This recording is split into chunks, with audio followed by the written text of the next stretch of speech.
Kamusta na mga kameds? May share nga lang pala ako sa inyo kung paano mag-convert ng battery ng cellphone at siguradong matagal na ito malobat. So ganito lang ang ginagawa ko. Yung dati kong battery na galing sa original unit, ang sira naman nito ay yung sa may FPC connector ng battery na Vivo. Tapos yung sa may customer ko naman yung Realme niya na battery sira na talaga. So chinek ko na rin yun. Una tinanggal ko muna yung fuse, tapos chinarge ko na rin sa battery activation ko. So hindi talaga siya nagkakarga. So upon checking do sa may mismong terminal na ng battery, tinester ko, wala siyang supply ng voltahe. So pag mga ganito, ibig sabihin yung mismong battery na talaga ang sira.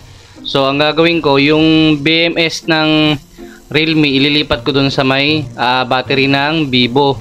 So pares lang naman sila ng sukat, kaya kung magko-convert pala kayo ng battery, isigurado nyo muna na magkasukat sila. Kasi pag hindi rin siya lalapat dun sa may lagayan ng battery ng cellphone. So nung nakuha ko na yung battery, so chinek ko, okay naman, magkasukat. So yun na, tinanggal ko na yung BMS, tapos ililipat ko na dun sa may battery ng Vivo.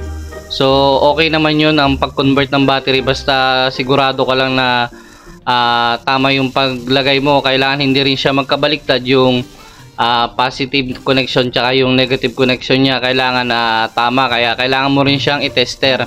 So dun sa may BMS naman, meron namang sign na nakalagay dun sa inyong positive at negative. So ang tinester ko muna una dyan yung battery, kung saan yung positive at negative niya. So nung na-confirm ko na kung saan yung positive at negative, saka ko na siya hininang. Kailangan talaga malaman mo kung alin yung tamang connection niya, kasi hindi rin siya pwede magkabaliktad. Baka masunog or ma-damage yung unit.